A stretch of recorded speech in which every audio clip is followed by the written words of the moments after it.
and founder of Something or Other Publishing, Wade Franson, is the host of Created in the Image of God, a series that examines the role of religion in society, from messianic returns to the emotive responses transmitted through our culture.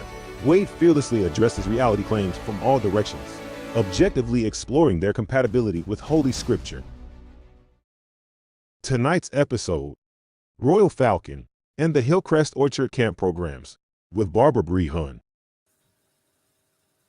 Good evening, everybody. I'm your host, Wade Franson, with the Created in the Image of God show.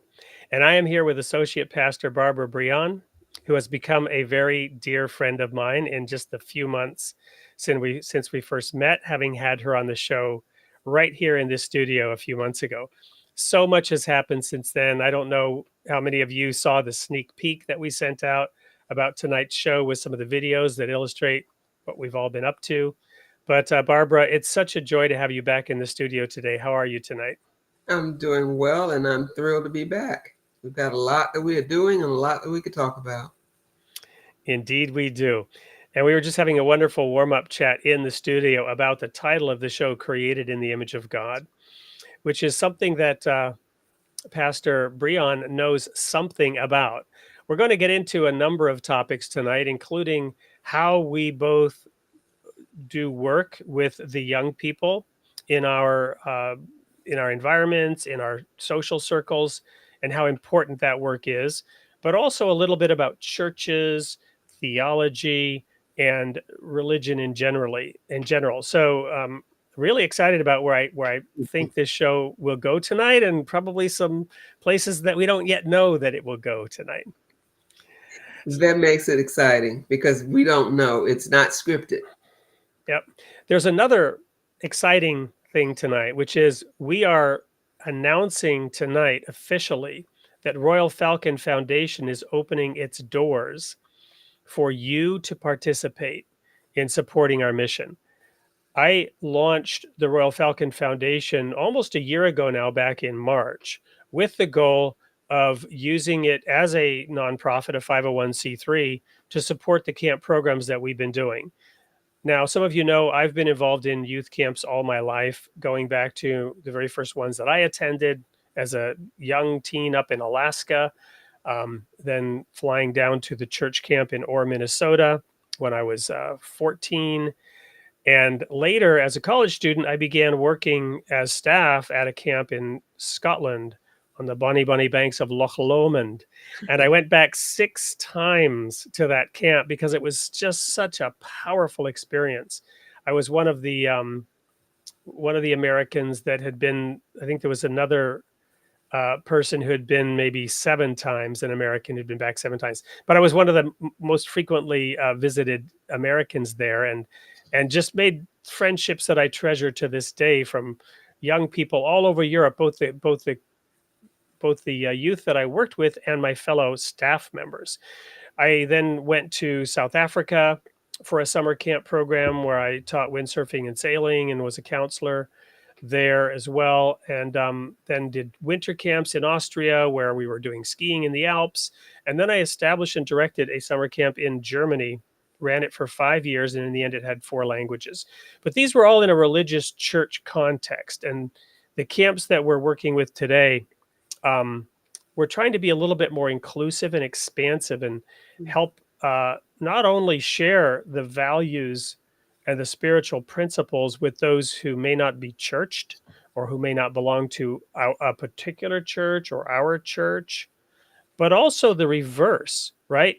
Make sure that young people who are in churches have a way to share themselves and their faith in a natural way within these camp programs. So unity in diversity, of every kind of diversity of thought, diversity of religion, and of course, diversity of race, and so on as well. But those are some of the goals that we wanted to accomplish with Royal Falcon Foundation. And it was quite a journey to get the IRS to grant the accreditation, or the determination letter, as it's called. It was rejected once, and it wasn't really anything other than that I had failed to do some things because I was a newbie at this. But we finally got that all wrapped up, and we've put together a program of tiers where you can get involved through donations as low as $10. And so we're going to sort of roll that out a little bit later tonight. So we got a whole lot of things wrapped up in this program. And the first thing we want to do, Barbara, is having shared sort of my background in the camps, I'd like for you to share a little bit about your background. I mean, we learned a little bit about you in the first episode, but many of the guests were not there. And you shared something right before we went live about your experience working with young people in an official sort of government capacity sense. So I want you to share a little bit about your background in that context. I have several contexts to share. So what I think I will do so that I won't get lost in my own sauce is to start and go retrospectively backward. And so most recently, I ran the alternative education program for Essex County Public Schools. And I basically worked with that for about 5 years. And my goal was to assist the county school system in helping kids who have been put out of school have a place to go still in school, so to speak. So I ran a school within a school. So there was a spot where they could come and they could do training with me as well as their regular schoolwork. So they were kicked out, but yet they were in and didn't lose any of their credits. They didn't lose any of their time. And there were restorative justice practices that I could infuse into them and had to write a recommendation for them to be returned to their regular class environment. Prior to that, I worked with Department of Juvenile Justice. Literally, I worked 7 years, 7.5 years or so with the State Department of Juvenile Justice for Virginia. And I was teacher in an incarcerated setting where the kids had been kicked out of school and sentenced because of crimes that they committed. And the judge placed them in these facilities. They were locked up and in prison. And so I was behind bars, so to speak, working with students that were junior high and high school age. And so I guess the youngest that we had was maybe 11 or 12 years old, and the oldest was 17 and whatever, because as soon as they got 18, they had to be shipped off to the adult. But working with those kids in that setting, I have a lot of ideas about causes for persons to be in those situations, whether it comes from this, that, or the other. And what can we do in our communities now to prevent those things? And teaching leadership skills is just a wonderful way to approach it, and doing it through experience where it's not all just stuck with your head in a book or a pamphlet or something. Now, rolling it back even further than that, I used to run a day camp at my church back in Norfolk, Virginia. And it was the summer, I called it the Summer Enhancement Program. And the students, not students, but people would come, because they weren't necessarily just members of our church family, but people in the community as well could send their students there. And we did all kinds of activities that were fun, but I did teach the Bible. And of course, it was all about keeping the kids busy during the summer, but we were engaged. I had a staff of people that worked with me. We had transportation to go on trips, and we did all kinds of wonderful things, but it was very experiential. We did Bible study lessons in there and all of that. Another set of experiences that I've had in working with kids in a camp-like atmosphere was connected on a larger scale with my denominational conventions, conferences, retreats, whatever kinds of words we use to denote what the children or the teens were coming to. And we were at this place called Eagle Eyrie, and there was another time we went to these dormitories on a college campus, and all those experiences where you bring the kids together, adults as well, and you work together as families, you work together as individuals, because the classes were structured so that there were interest oriented and themed classes, but lots of different kinds of experiences where there's a need for structure, but there's also a need for fellowship, a need for activities that are structuredly unstructured Yeah. so that they feel a sense of freedom, and there's some Yep. choices in there, but you can't, go too far with either one thing. So I've got a lot of experiences that are different, but the whole nature of camp, the way that Wade Franson knows camp, is not something that this city girl knows about. I'm from a city person living in a rural community now, but there's still more of the city in me than the rural. I'm still more urban than rural in my thinking, I know. And so I depend on people in my current community to reel me in when I step out of the box too far. I know I need their help, and I hope that they watch this so that they understand more of what it is that we're trying to do as we try to bring the camp idea of Royal Falcon to support what we're doing here, rather than Royal Falcon is coming to tell us what we ought to be doing and all of that. It's not like that. You're a support. Absolutely not. That we're doing. And so, yeah, thank you so much for sharing that experience.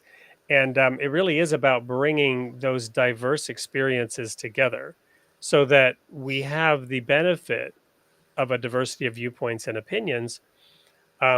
We even asked the young participants in a survey, what would you like to see more of? The number one answer is always more free time. And we, to your point, well, we try to structure it so that it feels like free time, but free time is not necessarily what they need in that in that setting. So anyway, one more little difference about tonight's show is we're not going to do our usual commercial breaks. The commercial breaks will be taken. Some of the videos of actual camp footage will be taking the place. So I'm going to just start to give the audience an understanding of what we're talking about, because a picture's worth 1,000 words. So if that's true, then I don't know how many words a video is worth. But we were very blessed to have Jafar Falahi, who is an Emmy-nominated filmmaker, at each one of these camps that we have videos from, 4 of them. And this first one is unique because while he shot the footage, my daughter, who was 14 at the time, just turned 14, she actually edited this video. And of course, she got her experience doing so on TikTok, right? Which I'm kind of ashamed to say, but these girls, they start editing these little videos from the time they're very young these days. So, videoing their dance moves and stuff, and learning about, putting music to it and little clips. But anyway, so she did the editing, and we're going to talk a little bit about how we integrate the young people into the program and how the success and future of the program relies on them as well. But I'm going to go ahead and share then the first video. It's a little over 2 minutes long, and it'll give you an insight into the first camp we did at our home here in Brooklyn, Wisconsin, to sort of launch this program.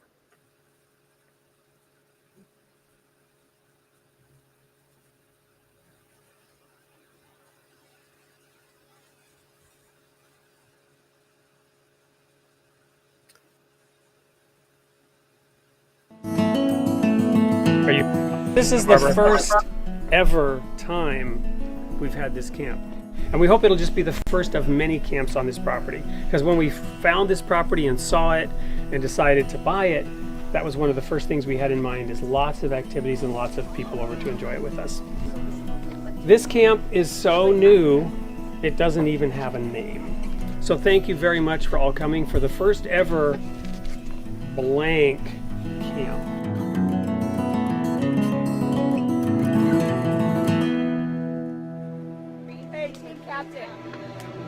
First, they consulted on how they were going to do the obstacle course together. Each child had a role to play. Our second was the action part of it, where they put that consultation into action through an obstacle course. We also did nature hikes. People are like really happy they got to like see their friends, like make new friends and like swim in the pool. And planted trees, they moved rocks, they planted seedlings.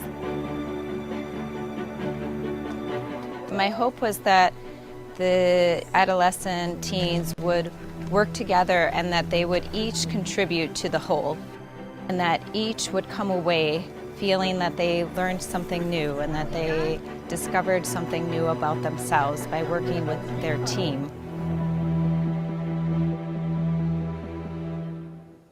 But you gotta be careful. At first, when I saw that there were so many people there, I was like shy and stuff. But then we became friends by the end of it. We were all laughing and stuff. I'm really looking forward to the next camps. I hope it's fun like this one and like a bunch of cool people come.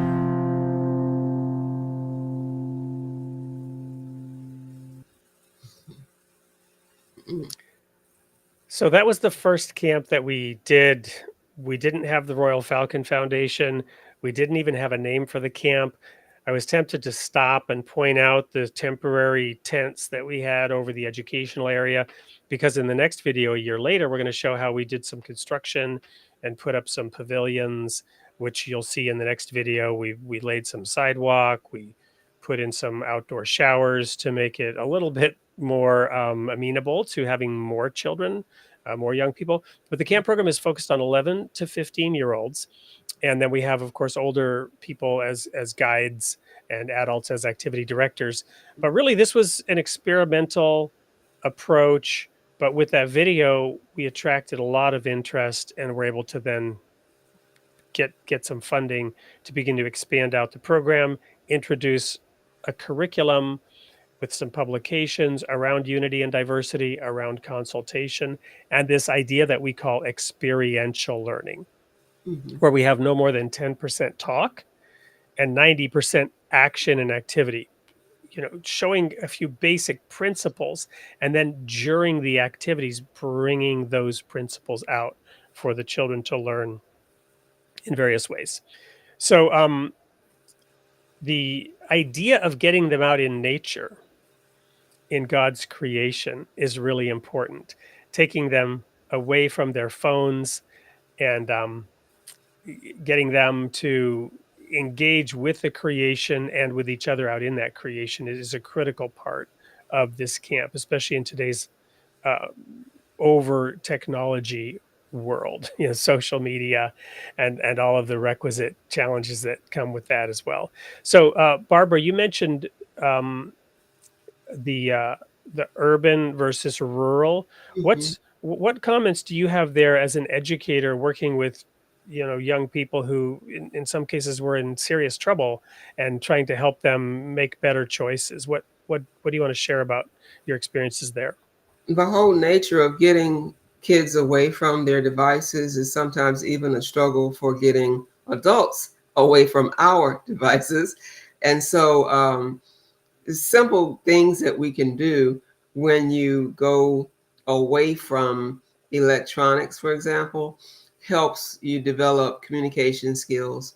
It helps you to develop the opportunity to read people by looking in their eyes and experiencing their body language and understanding the whole notion of talking without words, being able to express yourself in a way that makes sense to the other person, where you're listening actively and you're receiving what they're saying, all those kinds of things. The ability to actually literally read and write, because there are so many in our communities now who are functionally illiterate. And it would probably amaze you and astound you that some people that very, very well are functionally illiterate, not able to construct decent sentences as they write and read. They can't. Those are issues and problems. And when our young people have deficiencies in basic communication skills, they have a tendency to act out to cover them up. And so in acting out, that comes with another whole set of problems and solutions that you have to go through social services, or you have to go through the criminal justice department or some outside source outside of the home, outside of the church, in order to step in and do some corrective actions because they had not been taught, they had not been learned. There are a lot of students, a lot of family members who are young persons who are quite well and quite able to do these things, and they serve as excellent role models. They serve as mentors for their peers and for persons, let's say they're 14, 15 years old, and they serve as great role models and peers for younger kids that are in elementary school. There are college age students that serve as excellent role models for younger kids that are going through various things. So there are all kinds of things in the gambit in terms of education, but also in terms of our societal agencies that are in place to help do some of the correcting that needs to take place. And with some of the things that we're trying to do with these camps, we're trying to infuse naturally into people, not just the students, not just the children that come 11 to 14 or 15. Yeah, that's the core. 11 to 15 is the core. 11 to 15, not just the kids, but the whole thing. When you invited me out to Arizona was to have families to come. Right. And so I brought an 11-year-old with me, but I also brought her grandmother. And so the three of us, I sheltered and hovered and auntied her, but nevertheless, it was all about the families getting together and fellowshipping and all those kinds of things. And that's what we're trying to instill. Well, and let me go a step further and say, we all know that saying, it takes a village to raise a child. Of course, first and foremost, it takes parents to raise a child. Yes. The village is secondary. And when families break apart and serious challenges happen, you better hope you have a village around you. But you don't have a village if you don't have parents and solid families within that village, which is why we typically have some kind of associate camp program for the younger siblings that want to come. And then we, of course, the older children, 16, 17, 18 and beyond, they're working as guides, and some of the parents are working in the kitchen and set up and take down. So we encourage that family involvement. I want to also say that there, in terms of the village, our faith group and other faith groups, probably in your church, you may have Sunday school classes or other children's classes. We have children's classes that are open to people within the Baha'i faith, for example, and others. We also have, they're called junior youth programs, which are for 11 to 15 years old. But again, inviting all people. So we view this as an expansion outward to, as I mentioned earlier, invite others in to participate in community building activities, while also teaching people who are closest to us, our own children and others in our circle, how to do outreach and make friends outside of our faith group. And then those connections might lead some of those children of their own choice to join one of the youth groups on an ongoing basis. My daughter started teaching children's classes when she was, I think, 11, 12, 13. She would teach a small group of, 6, 7, 8-year-olds various lessons. So this is a community approach that we take. These camps are an extension of that whole process. What I want to do now is show another clip from the next year. Let me insert right here. Yep. I just want to make sure that folks that are listening are understanding how we're pushing this whole idea of building community, the collaborative nature of everybody working together with diversity.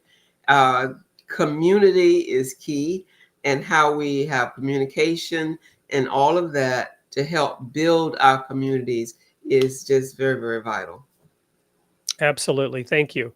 So this next video was from the 2023 camp this past summer. The first one was 2022. And now we had a name. It was called Hillcrest Orchard Camp.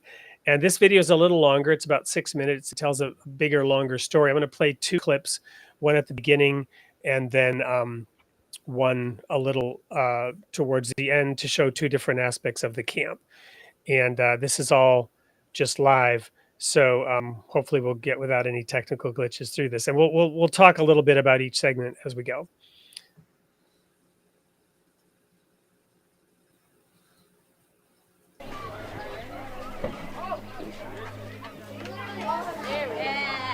Our young people are immersed in social media.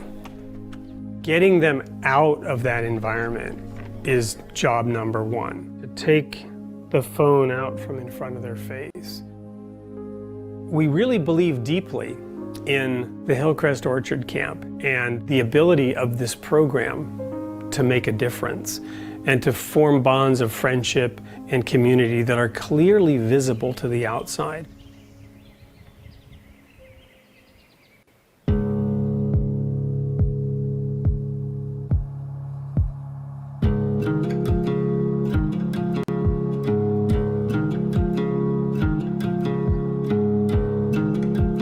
I've been involved with youth camps pretty much my entire adult life. These include camps in Scotland, South Africa, and a camp that I established and directed in Germany for 5 years. And I've seen the way that these camps can transform young people. I've always had this idea that the camps could do more. So this lesson is about teamwork, right? So in this camp, we're working in teams. Hillcrest Orchard Camp. We have a curriculum for young people between the ages of 11 to 15 where we're talking about spiritual principles grounded in experiential activities such as gardening, service, nature and conservancy, and some core education, physical activities. We've got a swimming pool. You know, it's a wonderful, fun summer experience for them. That spot up there, there's a path. We're going to take that path up that way. So you could see there a little bit the pavilions and some of the work that was done over the course of the year, and we had more children, we had more people involved, we had a name, and the focus was just greatly enhanced. I want to show one more clip now that goes a little bit more into what we're specifically teaching in the gardening portion of the camp and the point of having agriculture involved. Now, who has petunias? Oh, me, that's me. Okay, so the way these work is they protect one another, and at times they self-sacrifice for one another. So what I would like you to do to start is pick two of your favorites, preferably two different plants. My activity was the gardening. We talked a lot about the beauty of unity and diversity in the companion planting of certain flowers protecting certain vegetables. We were also measuring our hands, spacing each plant at least the span of your hand. And that introduced the moral component of giving each other space, setting boundaries so that each personal plant has room to grow. You have a geranium, you can put yours in the corner here. In the natural world, the food and flowers, the plants are like people, and we can be like them. And that's a great illustration of how we integrate the experience. And I want to pull now something from the Bible that a lot of people probably haven't thought of. The first two commandments, as evidenced in the book of Genesis, are one that was given to Adam before Eve when it was even created. And that was to dress and keep the garden, right? So a lot of young people really interested in, the overall conservation of the planet, climate change. The second commandment that came once Eve was there was be fruitful and multiply. And of course, that was the one that humankind has had no problem keeping, right? We have become the most invasive species the world has ever seen. And the yin and yang of balancing these two first commandments, dress and keep the garden, and be fruitful and multiply.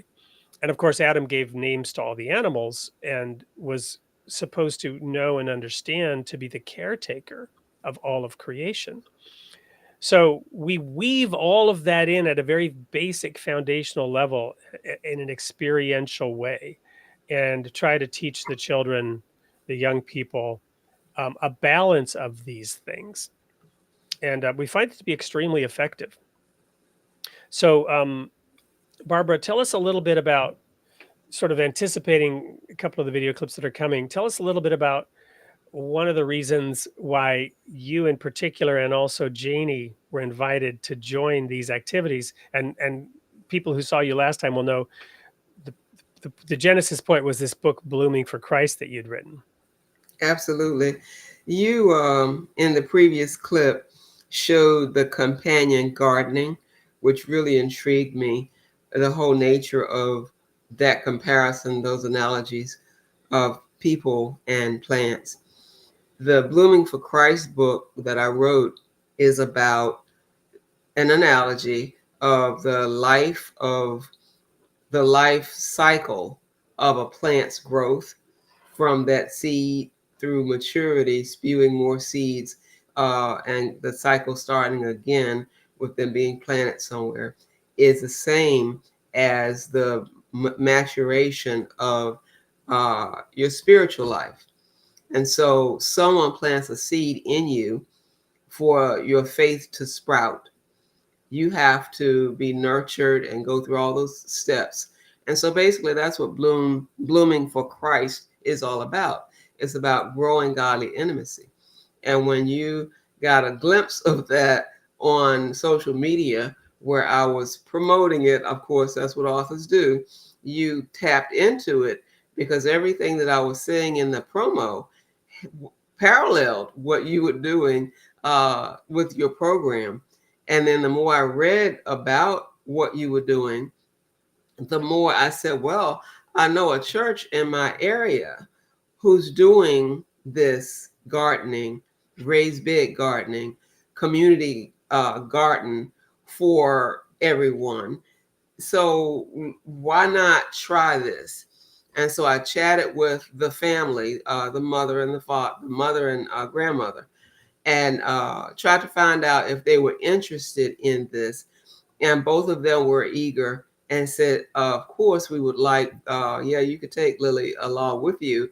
And I said, well, no, not without someone else. So one of you has to go. And the family worked that part out.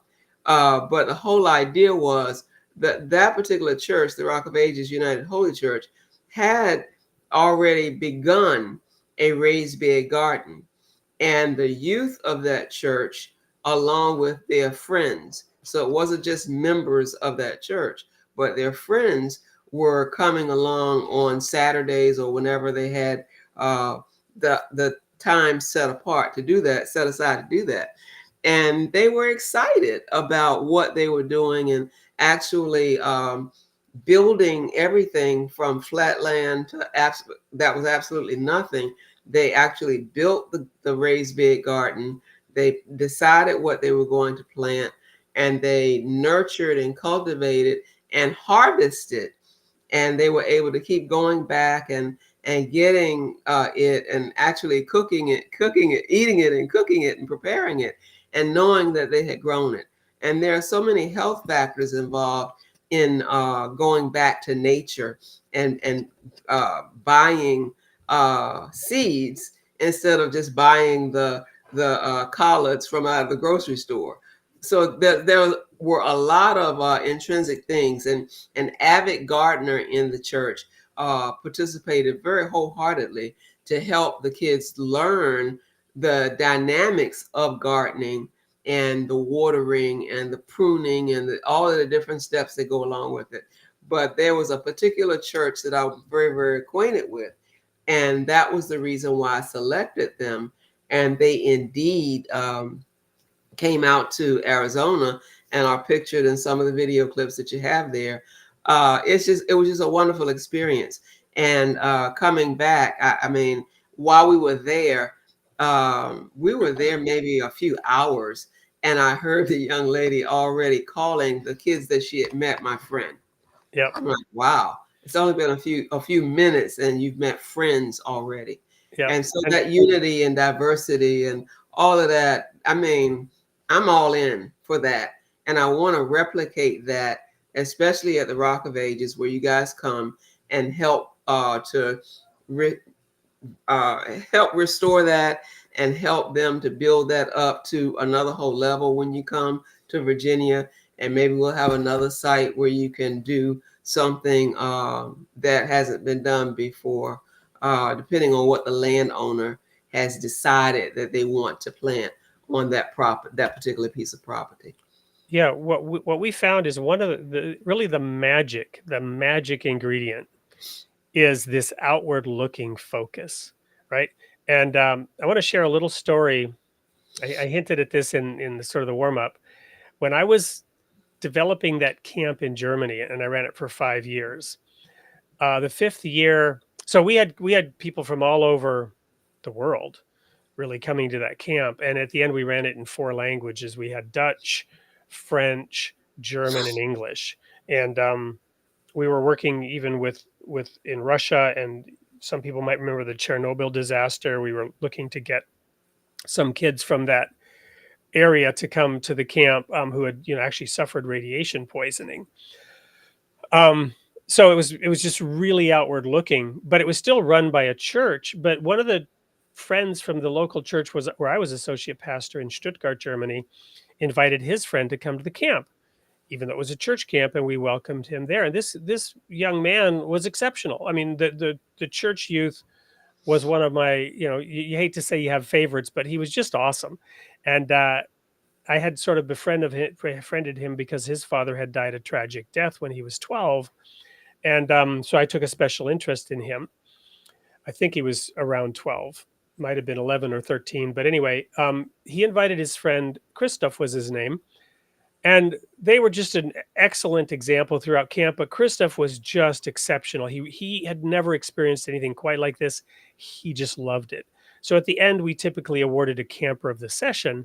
Mm-hmm. And I decided to award this to Christoph, even though he was not a member of our church. And I have to admit that I was kind of happy that I was able to do it.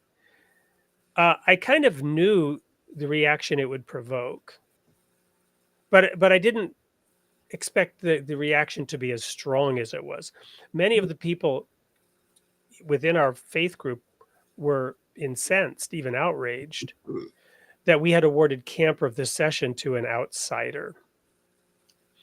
And I, of course, wanted to do that for that reason, to sort of educate and say, look, we can, we shouldn't just think we're all the best and we have all the truth and we have all the answers. And other people have things they can contribute to. But that's the magic of these camp programs, is that is built into the DNA to be outward looking. And so wherever we go, we look around in the community and we invite others to participate. And that helps the thing get off the ground very quickly, because you have many people in your community, as you know, who are looking for, Bono of U2 said it best when he said, I still haven't found what I'm looking for. And in another song, he said, I'd join the movement if there was one I could believe it. Well, this outward looking approach, and as I mentioned in one of those videos, it's clearly visible from the outside, this love and unity, this community building that isn't judging others as being outside or different or outside our circle, but rather inviting everybody in. So this next little clip I'm going to show from our fall camp illustrates that particular piece of magic, in which we found a woman who was in our local community. It turns out she was only 6 minutes from us. And we found her on Facebook, and she had this farm called That Zen Farm.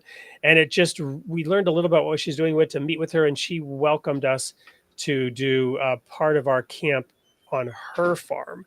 And this next clip shows both the harvesting aspect that you talked about earlier at the beginning, and then introduces what we did with that Zen farm.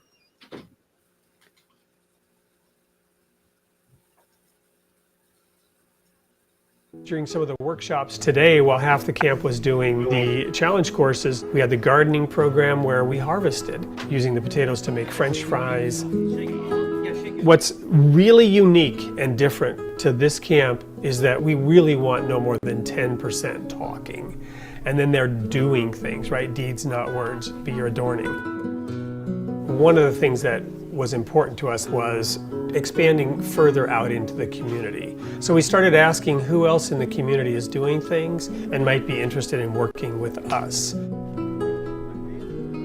I'm Marcy. I own that Zen farm. My husband and I own this farm. Today, I'm going to have you start by becoming part of the horse herd. We're going to do an obstacle course using your body energy and your body language to move the horse. The first tool you're going to use is called the curry comb. Nice, yep, take your time, go round and round. Like trying to gain their trust by touching them and letting them get our sense. Now the next part, which is how do we use our bodies and our energy to move the horses? Marcy provided an experience where she taught them how to really be aware of their bodies and their breaths, and that would help them to lead the horses. You want the horse's head slightly in front of you. Nice. Exhale and stop your feet. Excellent. The leadership component was taking young men and women who are 11 to 15 and showing them that they have the energy to lead this 1,000-pound animal around and even take it through an obstacle course. And that was quite an experience for all the participants this year.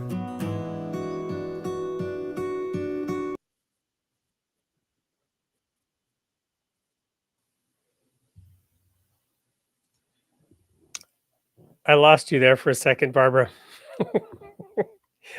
I probably pulled you out of the studio instead of the video. I'm backstage. So I wanted to also comment that we've got a number of great comments in the chat. We'll be getting to those later. Don't worry, we will be giving books away to those who comment that with comments that we find helpful, intriguing, interesting, whatever. And a copy of Barbara's book in particular, Blooming for Christ. And why don't you take a moment to tell us about the other book that you have recently published? The other book was published was before that, called Beyond Discipleship to Relationship, Developing Intimacy with God. And it's basically a trilogy that I have written where Blooming for Christ is the third and Beyond Discipleship was the second book. But basically, the whole idea has everything to do with relationships. And if we're not in decent relationships with other people right here on earth, it's difficult to understand that God would even want to receive us in heaven to be in relationship with him. And so Beyond Discipleship links itself to talking about you made a decision to be like Christ, created in the image of God, and you've decided that you want to be a follower of Christ. And so that's discipleship. Disciple making is when you reach out and you branch out and invite others to share your faith, and you're in relationship with them. And then when you're beyond discipleship to relationship and develop more intimacy with God, even that's not enough for you. You want to seek more. And in order to continue to grow, which is the common theme for the camps and the programs that you're doing, in order to continue to grow, you have to be in relationship, in community with other people. So I talk a lot about triads in terms of at least 2 or 3 other people. Jesus had his Peter, James, and John. There are always others that you need. You need mentors. You need significant other accountability partners where you can find a place to go and have conversation to build your faith, as well as to straighten you out when you go astray. Someone that can lovingly lead you into another place. And so Beyond Discipleship to Relationship is a book that helps you to understand through practical examples and stories that I've implanted in the book, to tell you about how you can indeed grow intimate relationships, especially in triads. And if you use the concept of multiplying the relationship factor in small groups, then you can see how even a mega church with thousands of members could use that same formula and expand its ministries and do a lot more outreach, a lot more diverse programming, because you need to do things that will reach all people outside the church, not just inside the walls of the church. So that describes Favorite by the Father Ministries as well, a church without walls. Thank you so much. I want to quickly just add to that and emphasize that with a quote, a secular quote, actually. This is from a commencement address given at one of the major universities years ago. But of course, it's even more true today. But it addresses that idea that you just shared about Jesus and the triad and having people who you're very close to help hold you accountable. And the quote goes like this. Orthodoxy makes people stupid. Rudyard Kipling said, "What do they know of England who only England know?" And when I was living in Europe, and by the way, I was born in Canada, and when I was 9, I was transplanted into a Swedish household.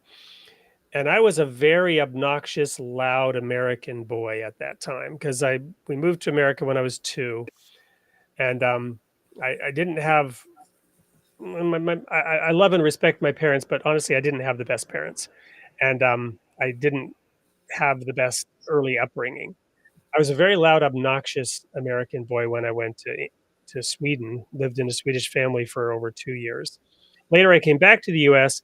And then when I went to Europe again, I had this view of, Americans who had not traveled, who only knew America, that was not favorable. And part of it was because America is such a huge, vast country.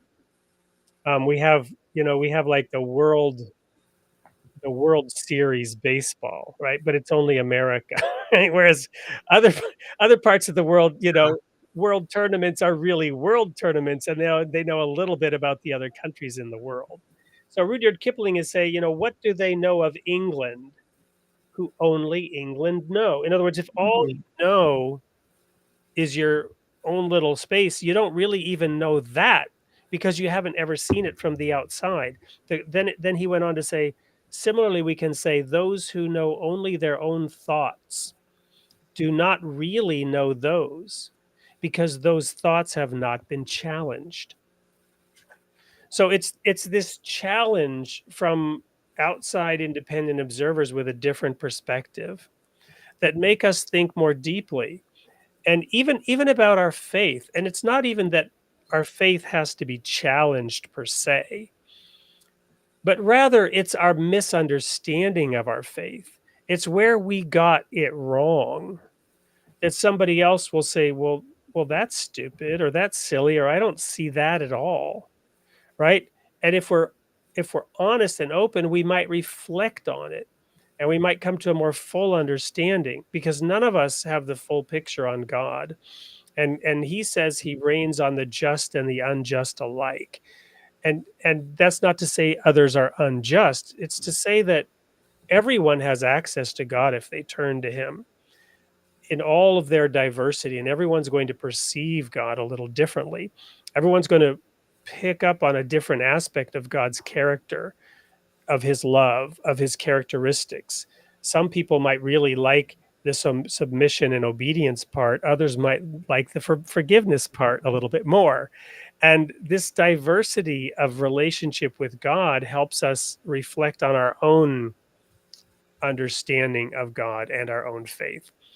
And so I want to now ask you to take yourself back to when I first invited you to go to the Desert Rose Baha'i Institute to participate in this Hillcrest Orchard Camp, this Royal Falcon Leadership Program at this strange place out in the desert. And I remember sort of inviting you to take somebody else, perhaps from your congregation or somebody else in the community, to join you so that we could have the benefit of your perspective in our program. And I want to take you back to that moment, how you felt and what thoughts you may have had to overcome to actually get on that plane, especially with somebody in tow, dragging them out into the desert along with her granddaughter. Well, the bottom line of it is a lot of intrepidation. I was not sure, so I went straight to Jesus. I had a come to Jesus meeting that was nonstop, and I pondered for a long time. I communicated back and forth with you and didn't really give you an answer for a few weeks, I'm sure. It was not all of a sudden. For sure, it was not. And it was an invitation. Hopefully I wasn't pushy. No, you were not. You were not at all. You were not even coercive. You were sharing information. And as I finally began to share with others, I prayed about, well, who could the family be? And as I looked in the church where I serve, Beulah Baptist Church, right here in Tappahannock, I serve as associate pastor there. As I looked in the congregation and looked at people in front of me and looked at people on the Bible study line and various activities that we do, I did not see people that were connected with what the mission was for what you were inviting me to. But as I said earlier in this program, I did know that there was a raised bed garden at another church. There were people that and children that were connected. I said, well, he said, invite somebody from your church. This isn't my church, but it's a church in my community, and it represented the same thing that was already in place. And so I prayed some more and then asked that that family what they thought about it. And we went back and forth and we prayed together. Notice how many times I'm saying we prayed. Yep. And then there's this whole thing about me being the city girl. and in me, it is this urban person that I am. But God said, go ye therefore into all the world. And God said, my thoughts are not your thoughts. My ways are not your ways. And so if I have been called to minister to God's people wherever he sends me, then who am I to say, well, I'll go over here, but I won't go over there. And so it's like, well, God, if you make me, I'll go. And so I ended up saying, well, okay, I'm going to go whether you guys go or not. I have decided that I am going to go because I trust God. And I don't think that God is going to lead me to something that he won't benefit and allow me to bring glory to him. If I'm going out there with my book called Blooming for Christ with a big, pretty picture of a flower on it. I know I've got one right beside me. A big, pretty picture of the flower. And in bold print, it says Blooming for Christ. They know who I am and what I represent. And so they still want me there. So I will go and I will be my authentic self. And I will speak whatever God tells me to speak when he tells me to do so. And you gave every opportunity. But going into it, I struggled with what God was saying to me. Yeah, I'm created in the image of God. And then to dare to take somebody else's child with me? Right. How in the world? That was trusting God, but also working with a family that trusts God, even with the child who knows of the Lord and has grown up in a faith where she can speak about her own faith as well as share her faith with her peers. And I know that she does that. And so it's like, well, I could take her because she's strong-minded enough. She's a self-thinker, so she can be acclimated into a new environment. She makes new friends easily, and all those things are considered. And I knew I was going to watch her with eagle eyes anyway, which you can attest to. Like, ease up a little bit. Like, no, I can't ease up on her. I've got to. But all of those things were just so real. And it's just like any other human being. You got fear of the unknown, but my faith is stronger than my fear. And so I continued to pray. I continued to go to God. And as the adventure continued, I decided in my fleshly self to say, well, you've got this secret goal of visiting all of the 50 states in the contiguous U.S. So this will be another check mark when you go to Arizona and come back. And now I can say to everybody, which is what I posted on Facebook, I've been to Arizona in the desert. You know, here I am in the desert. I lived in the desert. And so I looked at the positives in terms of ministry, ministering, witnessing, sharing. And I didn't go to do a lecture. I didn't go to do a book talk. I went to experience the diversity of cultures, which I knew would be present. And that's what I told my church when I went. I'm going to go, and I'm going to need y'all to pray for me, because I don't know what I'm going to face when I get there, but I'm going. And they prayed for me. And when I got back, they asked me, you know, well, how did it go? How did it go? Like, everything went better than I ever expected it. But it was difficult. It was a difficult decision. And I was so grateful. And I know that I was, I've shared that I was waking up in the middle of the night in a kind of a cold sweat. What have I done bringing these diverse group of people together out here in the desert? And who knows what's going to happen. So now we're going to give everybody a little bit of insight by playing a clip from that. This will be an extended clip, about maybe 3 minutes or so. And then we'll come back and look at the comments and wrap this up by letting people know how they can get involved and sharing out your book. Great. So let's see here. There we go.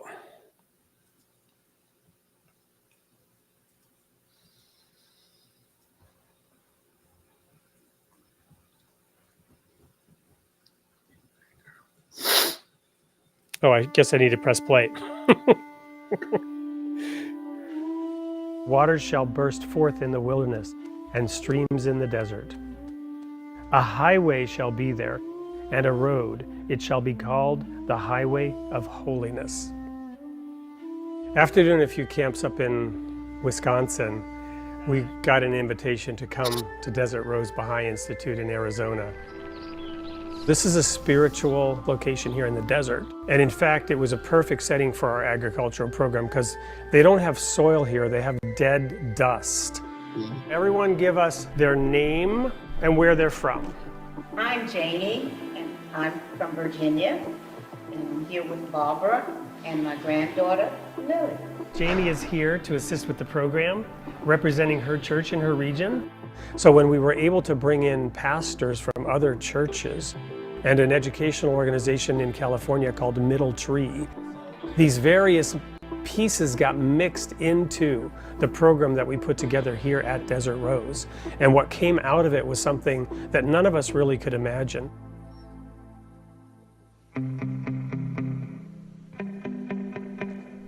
I'm Barbara Brehon, and I'm Associate Pastor of Beulah Baptist Church in Tappahannock, Virginia. I'm here to share how the book that I wrote, Blooming for Christ, ties in with the philosophy of blooming where you're planting. Wade Franson brought me here literally after having found my latest book. The content of it resonated in his spirit because it directly connected to what was going to be happening here at Desert Rose Baha'i Institute. So first we wanted to teach the folks how to basically plant in the desert. So the kids hand mixed guano, biochar, and then we put worm castings into that, and then we put like a worm tea on there to make their own like really nice planting mix. There's a common ground, I believe, about elevating God and wanting to be in fellowship and communion with who He is in terms of a holistic nature. The nature of keeping the grounds, agriculturally speaking, as well as being a good steward of all that God created. Day one, we set up a big garden area, planted everything, prepared the soil, protected it with a fence, planted the raised bed gardens. A lot of hard work in the hot sun.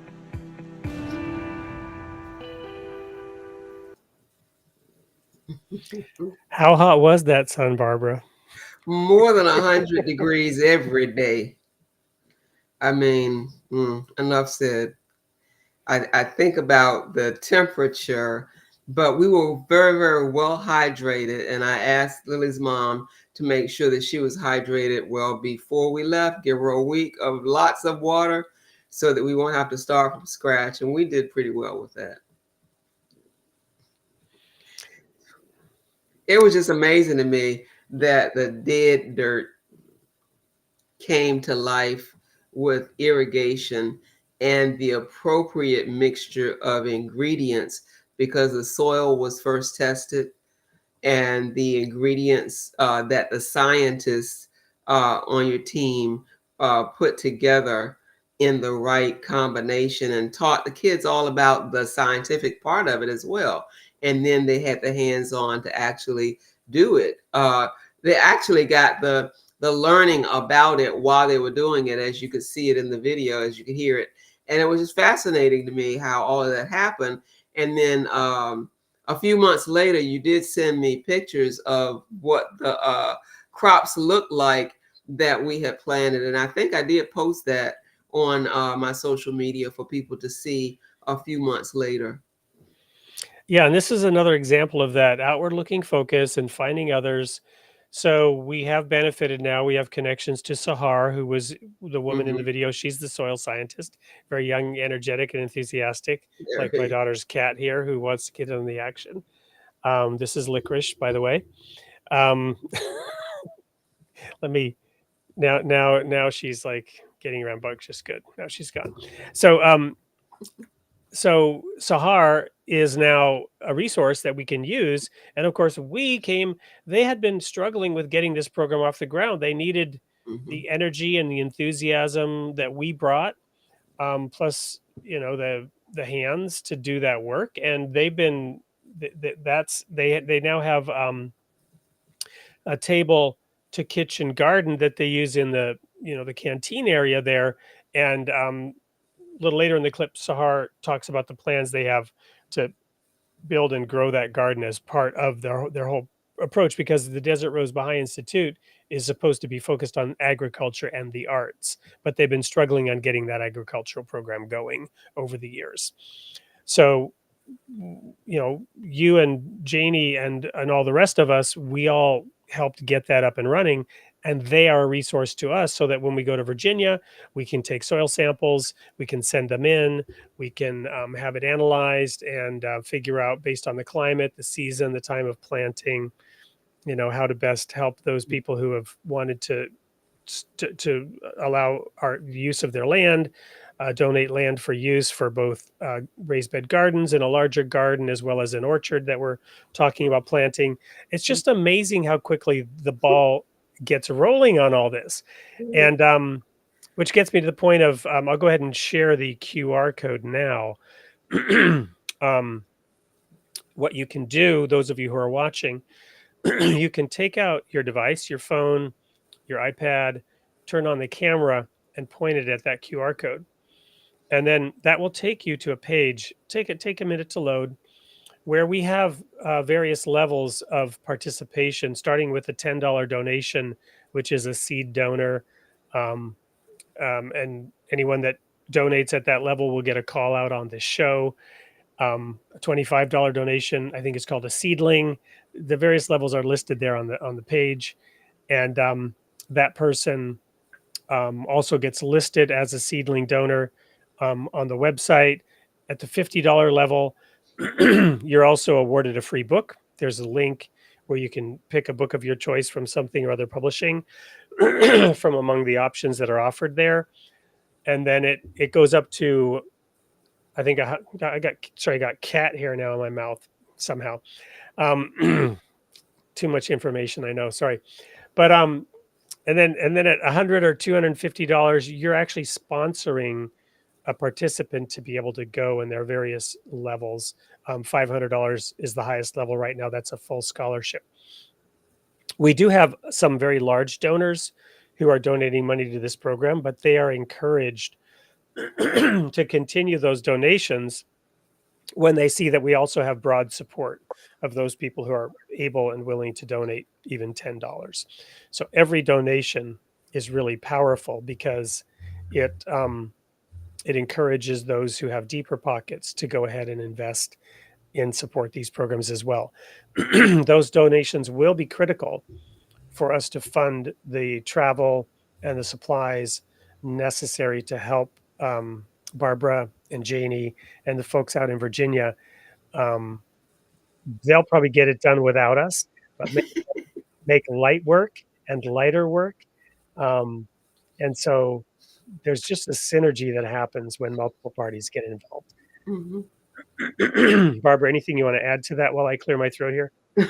I'm just agreeing with what you've said so far, because the whole nature of what can happen with a couple of the properties that have been suggested donations so far have such vast possibility for our community.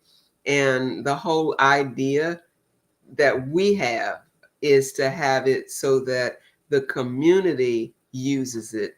It's not just something for a particular region or a particular set of people. We want the community to be able to have easy access to what is planted there. And the landowners have agreed that this is what they want. And so your donations to support this mission would assist in providing scholarships even for young people to participate, because there's an application process, registration process. And the more we receive, the more we will be able to give. So there is value here. And if you believe in what we are sharing, then show the value by your contribution, and we will appreciate it. Thank you. Very well said.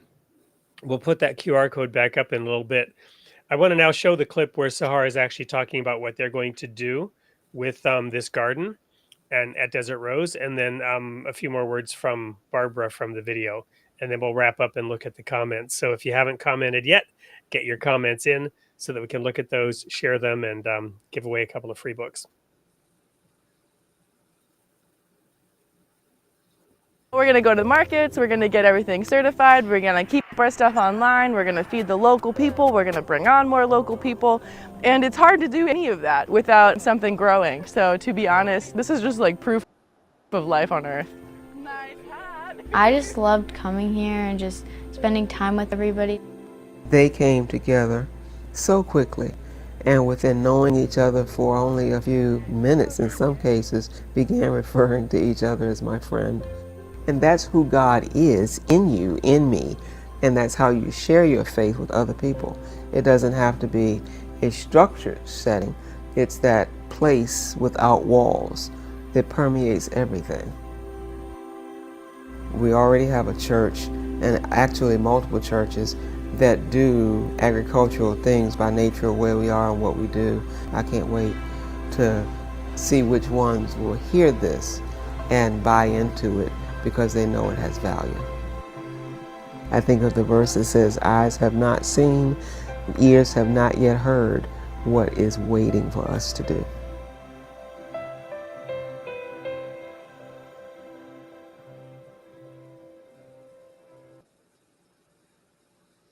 Wow. I think that about says it all, but I can always have something extra to say. Wow. Woo. Memories from that, because it was electrifying in a spiritual sense to put your hands in the dirt and make things come together. Again, I'm mystified by the whole idea of the companion planting, where certain plants placed beside other plants protect them and that sort of thing. And we were able to actually harvest some of the plants that were done, and the kids took them back inside later, planted them in the morning, went back later that afternoon and harvested some things, leaves, and made tea. And then they did this activity to taste the tea blindfolded and see if they could determine which flavor it was. And that was really, really interesting. And quite a few of them were able to do that. And it's just so many wonderful things that happened in regard to that whole thing. It's all about blooming where you plant it. It's all about understanding that cycle of growth.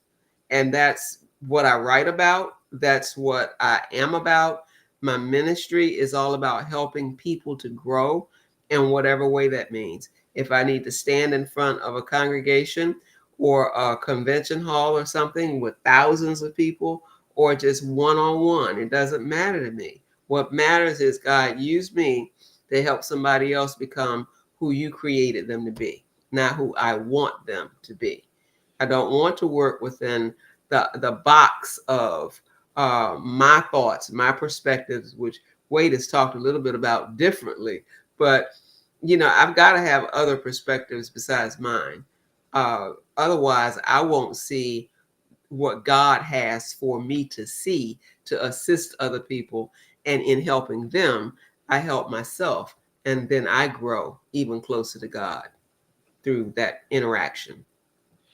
Thank you. I'm going to go ahead and add a comment to that, which will also give me a chance to mention who's going to be on the show next week.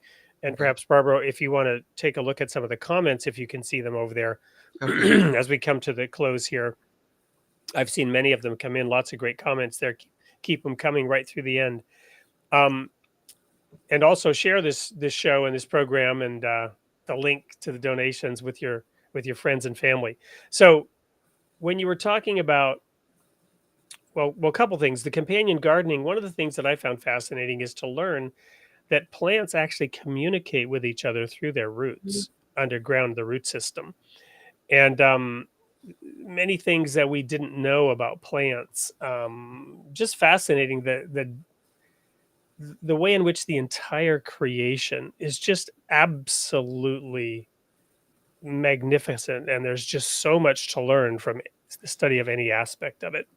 The other piece, when you mentioned about being in a box, next week we've got another returning guest, and this is Joe Atman, who has written a book called The Philosophical War. And I was attracted to this book because he has a different take on the Garden of Eden story. He looks at it from a philosophical perspective, and he has a PhD in the philosophy of religion,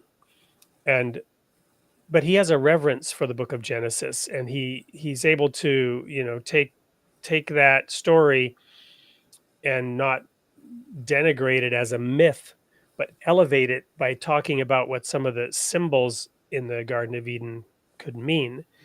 And one of the things that he highlights is that the serpent introduced conscious thought in which we, the tree of the knowledge of good and evil, and the serpent, casting doubt on what God says by saying, did God forbid you basically to eat of all the trees, and forcing Adam and Eve to say, no, he didn't. But putting that doubt in their mind, and then Eve taking of that fruit. But he explains that we must conceptualize. What that means is we approach things analytically and we try to understand them, which is good and natural, but we have to form a concept in order to understand reality. And that concept is not reality itself. It's the idea about the thing that we have in our mind. And so it is with God. We formulate an idea in our mind about who and what God is. Mm-hmm. But whatever our limited pea brain can grasp, is not what God really is. And so whatever concept we have in our mind is actually an idol. It is an image of God. It is a construct that we have developed to try to comprehend God. This is why it's important to realize you cannot fully comprehend God. Don't get me wrong. I pray every day to acknowledge that God has created me to know him and to worship him. At the same time, I know in this limited physical life, I will never fully know God, not even close. But I have a concept of God in my mind, and that concept of God is limited by my own thinking, by my own flawed thinking, by my own errors of perception, by my own wrong ideas. And years ago, I gave a sermon about how, to your point earlier about families and parents, Barbara, how in one sense, you know, God is the father, and the church can be like our mother. It even talks about, you know, the holy Jerusalem descending from heaven, and then elsewhere it's called Jerusalem, the mother of us all. And so I explained how we shouldn't let our flawed under our, you know, if our parents made mistakes, we shouldn't let that color our view of God or our view of the church. But it's in our own mind where we have these concepts that limit God. So next week we'll have Joe Atman on the show, as well as Dan, and we're going to be talking about the idea of what is truth. Remember that famous question that Pilate asked Jesus, "What is truth?" We're going to be asking that same question, and you know, noodling around trying to answer it in next week's show. But I wanted to share that, Barbara, because this boxed in thinking, right? And you even have a logo with a butterfly escaping, and of course you're out and about in your ministry with Favored by the Father Ministries. I want to invite you here in conclusion to talk a little bit more about how all of this ties in with your vision for how to represent God, how to bring people to God, how to minister to people, and the work that you've been given by our Father to do on earth. Well, Favored by the Father Ministries is a church without walls. It functions outside of the traditional church. I'm association moderator over a conglomerate of more than 30 churches. I'm associate pastor. I'm part of this and I'm part of that. But the ministry that I do with boots on the ground is something that's under that umbrella called Favored by the Father. The logo is a box, a black, dark box with butterflies floating out of it, which represents the fact that you can flutter freely in God if you have self-identity that's authentic. And so in creating ministry, all I'm doing is following what I believe God is telling me to do. Since the COVID pandemic, I experienced the privilege of being a victorious warrior through the pandemic. I had COVID, and in those days of struggle, I listened to God telling me to stand upon the mountain and proclaim his holy name. And since then, in the 2 years since I had COVID, God developed ministry digital application. So there's a digital app that can be downloaded on any phone or device from any Play Store, Android or iOS. And there are Bible studies, there are daily devotionals, my YouTube channel for my sermons, all kinds of things are there. Even if you need literacy work, there's a link for developing literacy and all of that, getting help for that. Also doing the same couple of years, not only going to Arizona with folks like with Wade, but I also had the privilege of developing a podcast. And last week, Wade was a special guest for me, and I appreciate that, called Unboxed. And then I changed the title to Unboxed on Purpose, because that whole thing is about identifying a crucial time where you stepped out, like those butterflies, you stepped out of a box of confinement to sojourn to your destiny, to your actual place of purpose, ultimate purpose. And so you flutter in the air toward the Lord who's leading and guiding you. And so those are some things. The writing that I do, I've been writing for a long time. I used to write articles for a religious journal.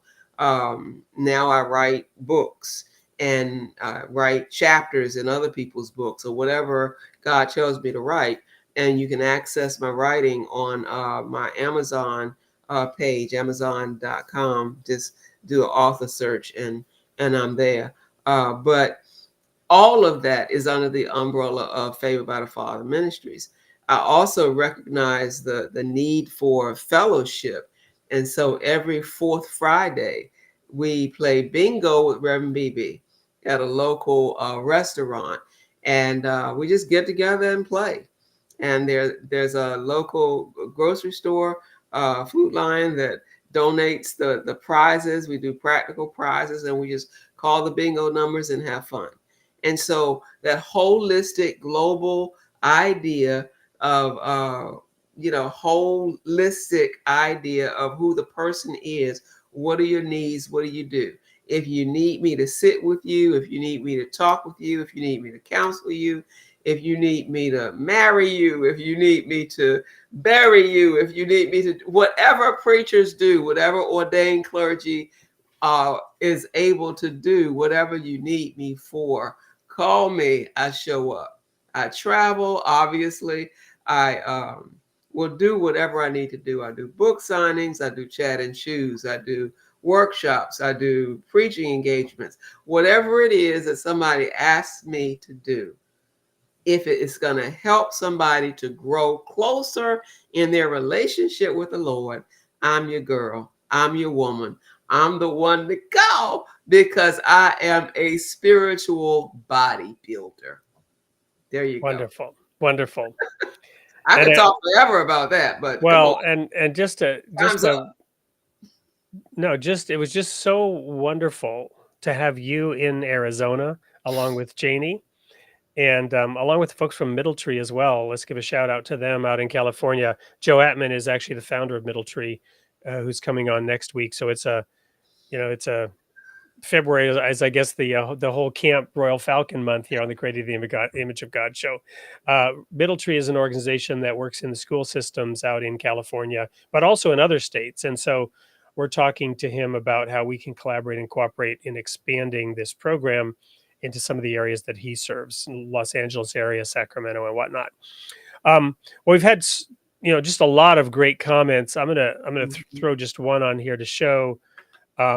Talking about this ultimate truth was responding to a comment that you made about getting out and doing gardening, and he says, or this person, I shouldn't say he. This person says it humbles you. That's for sure. Always draws me closer to the Lord. Getting my hands dirty. That is. There's place where you can get your hands dirty and it's a very positive thing.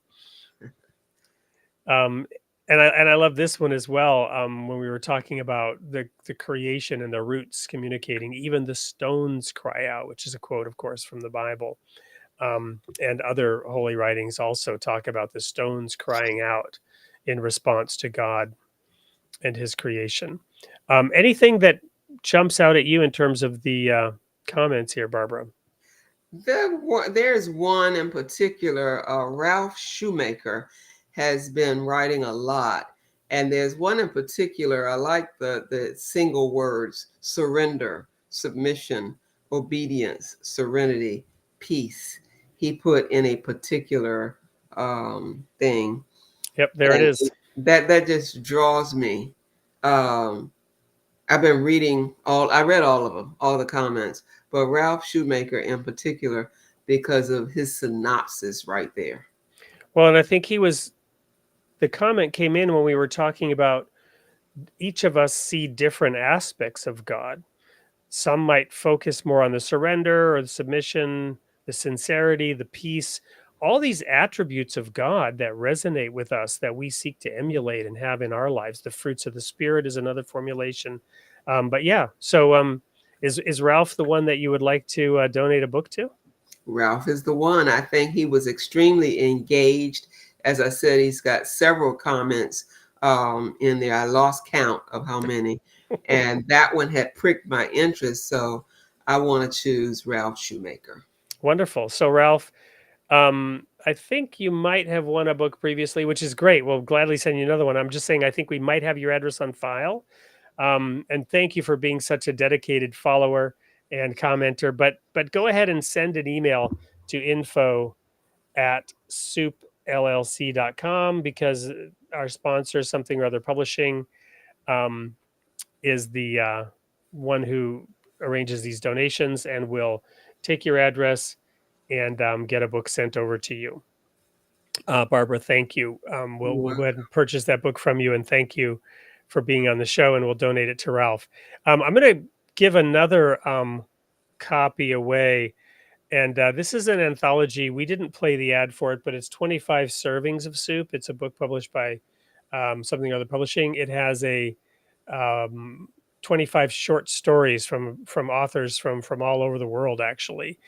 And I think I'm going to offer this one to Sail Stiletto, because of this comment here. Many try and put him in a bottle, my pastor used to say, speaking about putting God in a box. I guess maybe evokes the imagery of putting the genie back in the bottle. And I actually paid attention to that one as well. So we're going to send you, Sail Stiletto, a copy of 25 Servings of Soup. So I'm just going to make sure, in case Ralph didn't catch that. Ralph Shoemaker, please, I'm typing this in the chat. Please send your addresses to info@soupllc.com. And there we go. So two of our many commenters won a free book today, and we hope you've enjoyed today's show. I certainly have just really enjoyed having you back here, Barbara. Tune in next week for Joe and Dan, our two philosopher friends, to talk about what is truth. There are three sides to every story, especially when it comes to relationships between two people. One side, the other, and the truth. And by the truth, this is coming from Joe. And by the truth, I mean the objective truth as understood by an independent observer. That is, if such a thing as an independent observer even exists. This is how philosophers talk, right? So we shall dive into that subject next week. Barbara, I'm sure we'll have you back again to share more about our adventures together and separately.